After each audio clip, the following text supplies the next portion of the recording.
Jumpa lagi bersama Aldot Andawi Andi. Hari ini dalam kreasi yang berbeda, Ustaz akan menampilkan bagaimana cara pembuatan makalah. Kalau video-video YouTube sebelumnya adalah tentang bagaimana penulisan skripsi yang mudah, penulisan tesis yang mudah. Saat ini biar berlanjutnya dalam pembelajaran kita, terutama presentasi makalah, dengan berawal mampunya kita membuat makalah. Bisa dipahami semuanya? Baik, kita mulai. Ayo sekalian,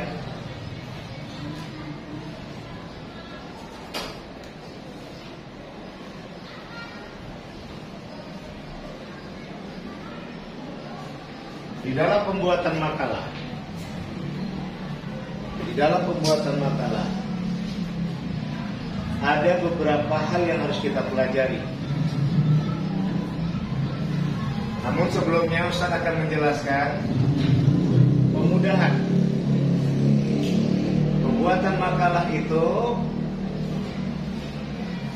perlu dibedakan dengan pembuatan skripsi, tesis, dan disertasi. Dalam hal apa? Dalam hal penulisan. Yang selama ini terjadi, untuk memang mungkin jalannya adalah mengajarkan kita bagaimana ke depan mudah untuk menulis skripsi. Tapi di sisi lain akan menjadikan hal yang membingungkan buat kita yang mau membuat makalah. Apa sebab? Karena skripsi itu ruangnya luas. Dia kurang lebih 10.000 kata. 10 sampai 20.000 kata, sedang sini 20 sampai 40.000 kata, sedangkan disertasi 40.000 sampai 80.000 kata. Alias ini 200 halaman, tesis 100 halaman, dan ini adalah 50 sampai 70 halaman. Sedangkan makalah minimal 8, maksimal 16. Standarnya 12 sampai 13 halaman. Bisa dipahami? Satu. Ya, yang pertama adalah halaman alias muatannya. Yang kedua,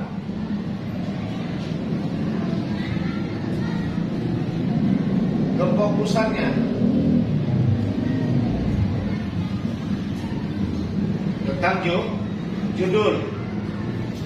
Nah, inilah yang harus adik-adik pahami, sehingga nanti Ustaz akan kasih tahu sederhananya dan seapik-apiknya pembuatan makalah itu adalah dengan hanya membahas dari A sampai G mungkin. Sedangkan selama ini yang pernah terjadi adalah dari bab 1, bab 2, bab 3, bab 4, bahkan mungkin bab 5. Dan ini menyamakannya posisinya dengan skripsi. Udah mulai nyambung gak Ustaz jelaskan ini? Gini loh, ini Ustaz bahas kenapa? Mungkin ada nanti adik-adik jumpa di Google misalnya, atau di makalah kawan-kawan di fakultas umum misalnya, atau makalah teman-teman yang di universitas umum. Kalau biasanya universitas Islam negeri atau ilmu Institut Agama Islam Negeri atau sekolah tinggi agama Islam negeri hampir sama. Namun ada juga yang menggunakan model yang lain yang hampir sama dengan perguruan tinggi luar yang bukan Islam. Semua mempunyai filosofi masing-masing. Tapi Ustadz mau memberikan kepada adik-adik sekalian adalah jalan yang membuat kalian tidak susah untuk mulai menulis makalah. Bagaimana caranya Ustadz? A, B, C, D, E. Nanti Ustadz jelaskan. Kenapa bab ini nggak usah masuk? Bab ini artinya pintu. Ustadz masuk pintu itu udah berapa pintu nanti akan jumpa. Ada pintu rumah, ada pintu ruang tamu, ada pintu kamar, ada pintu kamar mandi, ada pintu gudang dan lain sebagainya. Makanya banyak. Bab 1, bab 2, bab 3, bab 4, bab 5. Yang membingungkan adik-adik sekalian ketika melihat yang menggunakan bab itu tebal alias skripsi. Ditambah lagi buku yang dibaca juga 200 halaman timbal balik. Sedangkan makalah ketika menggunakan bab, di situ adik-adik akan bisa terganggu. Apa aja yang mau isi setiap bab? Itu pertanyaan pertama. Apa saja yang mau aku isi setiap bab? Padahal kita bahas hanya sederhana. Udah paham sampai sini? Udah paham sampai sini? Artinya Ustadz rampingkan, Ustadz sederhanakan, Ustadz buat kalian menjadi tidak membingungkan. Karena yang tadi sudah terpatok kepada 8 sampai 16. Standarnya 12 sampai 13 halaman. Sedangkan yang pakai bab-bab ini 55 sampai 70 halaman. Bayangkan itu. Bab 1 biasanya 12 halaman. Udah jadi satu makalah. Bab 2 masuk 25 halaman. 25 tambah 12 37. Bab 3 masuk tadi 30 halaman. 60. Bab 4 misalnya ada 5 halaman. 65. Kesimpulan 2 halaman. Bab 5 2 halaman. 67. Sedangkan kita membuat tadi hanya maksimal 16 halaman aja. Ini udah bisa bab 1 ini. Kita memakai bab 1, bab 2, bab 3, bab 4. Ribet. Nah, gak bisa dipahami ya. Perbandingannya adalah bab itu sangat luas. Jadi apa yang Ustaz bahas? Di sini jendela. Kalau boleh dikatakan nafidatul ula, nafidatul tsani, nafidatul tsalits, nafidatul rabi'. Nah, nanti biar bisa dipahami? Bisa? Halo? Udah ya? Sederhana. Menyederhanakan. Baik, sekarang udah selesai. Ustaz hapus. Difoto gak? Ya? Atau nanti YouTube kan ada? Ya, Ustaz hapus. Tapi mau foto-foto lah akan. Kalau tidak bisa nanti nggak terbaca pula halaman dan muatan. Baik. Ini akhirnya adik-adik sudah jadi paham.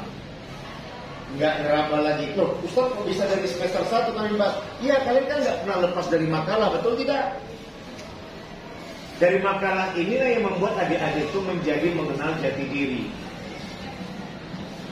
Dan makalah ini akan mengantar adik-adik kepada penelitian. Penelitian itu akan mengantar adik kepada skripsi. Ketika nikmatnya melakukan penelitian skripsi akan bersambung kepada tesis. Ya, gitu.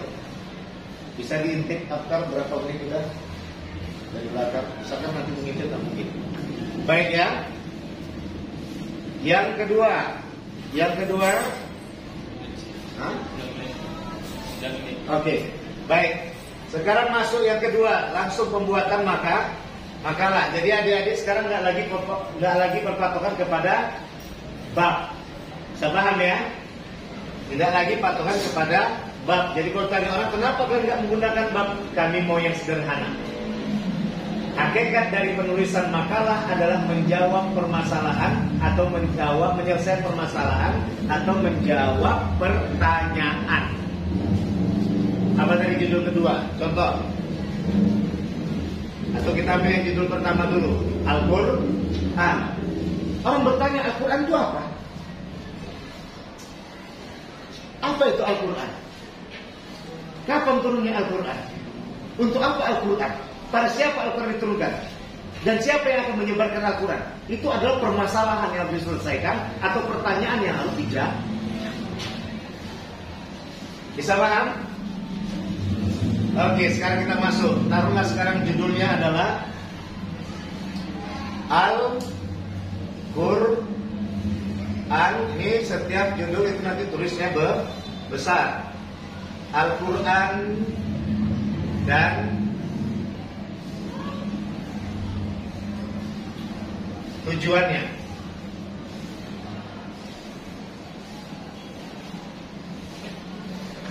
Maka kita mulai adalah A.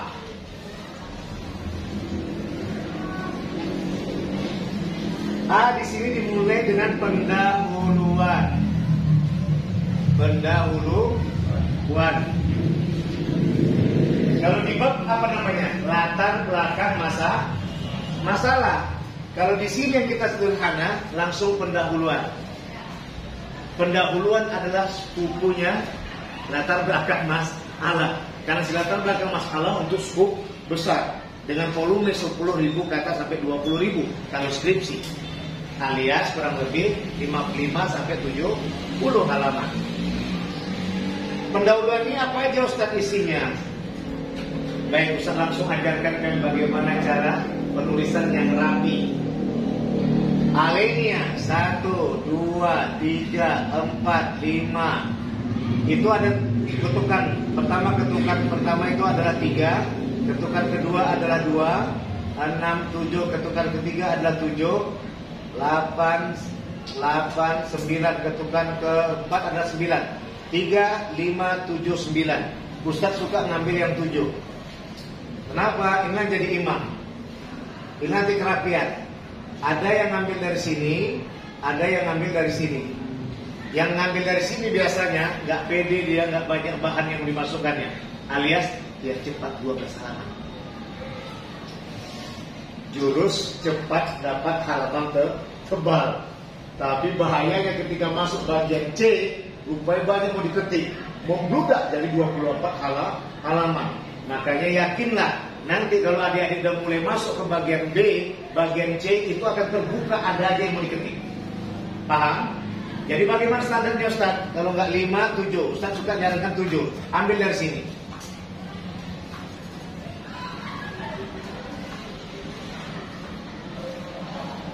Ini yang disebut alinea. Nah, pendahuluan alinea pertama. Di dalam pembuatan pendahuluan atau latar belakang masalah ada 2 metode yang Ustaz sampaikan. Yang pertama metode masalahnya dulu. Kenapa Ustaz suka masalah itu digambarkan?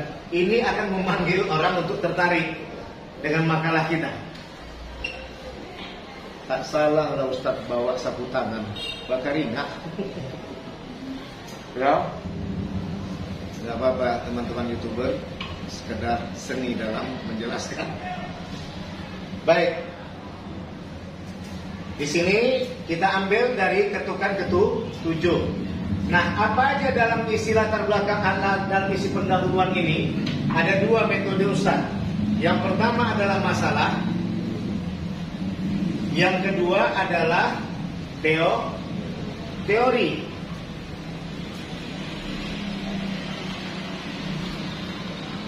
Ini mahal loh. Mahal dalam arti apa? Bukan Ustaz tidak bayar. Mahal dalam arti jangan sampai tidak konsen mengikuti penjelasan Ustaz ini. Itu maksud Ustaz. Ya. Masalah teori itu metode pertama. Ini kedua alinea. Ya, nanti di sini juga alinea kedua. Alinea kedua. Sudah? Kita masukkan masalah. Kenapa masalah Ustaz? Karena dari masalah itu orang tertarik. Apa itu? Misalnya manusia dewasa ini hidup dalam serba kebingungan. Awali dengan subjeknya dulu. Masuk keterangan, baru masuk predikat. Ya, manusia dewasa ini hidup dalam kebingungan, keterangan kedua. Setiap hari dalam kehidupannya diisi dengan kegiatan yang penuh dengan kekosongan, sehingga terjadi keputusasaan dan terjadi kegaduhan di dalam berkehidupan di antara sesama manusia. Hal ini disebabkan karena tidak adanya pedoman hidup. Gitu, satu. Bagusnya lagi bila ditampilkan ada medsos. Apakah itu berupa koran ataukah berupa berita dalam online. Kalau koran nanti dia dimasukkan nanti di sini. Masuknya nanti di sini kan. Pak, catatan kaki satu. Di sini catatan kaki penulis koran. Judul dalam koran itu apa? Baru dibuat Medan misalnya. Titik 2 Medan Pos misalnya. Koma tahun berapa itu? 2022. Buka kurung, tutup kurung, baru masuk kolom. Biasanya kalau tulisan buku titik artinya halaman. Kolom berapa? Lembaran keberapa? Dibuatlah kolom berapa? LDR keberapa? Itu menandakan kita mengutip itu. Dan ini mendukung keilmiahan makalah kita, dan kita bukan cakap kotor. Andai kan ada orang yang nggak suka sama kita dengan tulisan kita dan mengkambing hitamkan kita, maka kita katakan aku ngambil dari berita koran itu. Ya kambing hitamkan, ya tangkap aja yang koran itu kan gitu. Kok koran itu bisa? Dan ternyata menghadirkan kasus di dalam ini, dalam gambaran masalah itu membuat lebih menarik lagi dan lebih serius kita melakukan pembuatan makalah. Paham? Ada pertanyaan? Lanjut. Setelah selesai masalah 1 sampai 2, ada lagi misalnya terjadinya pertikaian, bunuh-bunuhan. Kan ini kan karena lepas dari pedoman hidup. Maka disitulah nanti masuk kepada alimnya kedua. Al-Quran adalah bla bla bla bla bla bla bla bla bla. Gua lagi catatan kaki di sini. Penulis, judul buku, kota penerbit. Misalnya penerbitnya apa? Apa nama penerbit? Mizan misalnya. Ya, kemudian tahun berapa terbitannya? Misalnya 2007. Kemudian H.65, halaman 65. Ada paham? Ini namanya footnote, catatan kaki. Cukup Ustaz, kalau sekiranya itu sudah bisa mengantarkan para pembaca makalah sudah paham, maka cukup. Sudah? Inilah nanti masuk. Mau ditambah lagi boleh. Ya, menurut Ustaz Sapriandi, Al-Quran adalah wahyu Allah yang diantarkan kepada Rasulullah melalui malaikat Jibril untuk dikembangkan kepada umat-umat manusia yang melalui Rasulullah SAW memperoleh kecerahan dalam berkehidupan dengan menggunakan hati yang jernih dan pikiran yang bersih. Atau pikiran yang jernih, hati yang bersih dan suci, hingga mengarah kepada kehidupan yang rahmatan lil alamin. Sapria Atiga, Sapria Andi, ya kan? Mata kuliah Al-Quran IAT semester berapa? Koma, ya kan? Win Sumedan, ya. Kemudian apa? Jam sekian dan di perkuliahan ini. Bisa dipahami? Baik. Sudah selesai Ustaz? Sudah. Ini masalah dan teori. Metode yang kedua bisa teori dulu. Di alinea pertama, baru alinea kedua masalah. Gak ada susahan. Bisa teori dulu, baru masalah. Itu metode kedua, gaya Ustadz mengajarkan bagaimana membuat makalah dan bagaimana membuat latar belakang masalah, baik itu dalam penulisan skripsi maupun penulisan tesis. Berapa menit kita? Hah? Masih lama. Udah berapa menit? Nggak nampak sih. Ya udah, nggak apa-apa. Nggak nampak ya. 15 menit kurang lebih. Baik, sekarang udah paham ini ya. Ada satu alinea lagi. Nah, gimana? Ada pertanyaan? Coba sini biar langsung nampak mungkin teman-teman YouTube-nya. Sini biar nampak langsung. Ya. Gimana? Kan di sini kan kita kan kata-kata pengkajian dari definisi. Jadi gimana kalau misalnya kita mengarang masalah dan teorinya itu sendiri gitu? Bagaimana kalau kita mengarang masalah dari itu sendiri? Gak apa-apa. Pertama masalah, kalau teori nggak bisa dikarang. Kalau teori itu kembali kepada sebuah rujukan referensi yang nanti berkaitan dengan bila dia nanti siapa namanya Ustaz? Rini Anggreni misalnya mengawali dengan metode pertama Ustadz yaitu masalah dulu, baru yang lainnya kedua adalah teori, maka itu berkaitan dengan ini, terutama pasti adalah masalah tentang apakah membahas apa itu hidup atau membahas apa itu Al-Quran. Tapi gak usah banyak-banyak. Kenapa? Nanti di bagian B. Nanti saya akan ambilkan lagi. Ya, ini nanti bagian B. Tapi itu dia. Yang pemasarannya terserah Rini. Rini mau mengarangnya, tapi itu memang betul-betul kenyataan. Misalnya terjadi di kampung Rini, tapi belum masuk kepada koran atau online. Rini harus bertanggung jawab. Makanya yang kedua, karangan yang susunan ini masuk ini adalah mengambil masalah yang beda-beda, tapi itu memang faktual dan aktual. Pertama faktual, memang faktanya terjadi. Yang kedua aktual, lagi viral kejadian ini. Maka disebut fenomena. Bisa dipahami ini? Nanti mau terserah kalau ini ngawalnya dari teori dulu, baru yang masalahnya. Tapi kalau teori ini tidak bisa dikarang, teori ini adalah nanti akan menjelaskan inilah butuhnya Al-Quran. Tapi sekedar intermezzo aja. Itu bagian A. Artinya mengikat. Dan saya pahami. Sudah, ada lagi yang bertanya? Baik, itu dulu. Ini bagian pertama.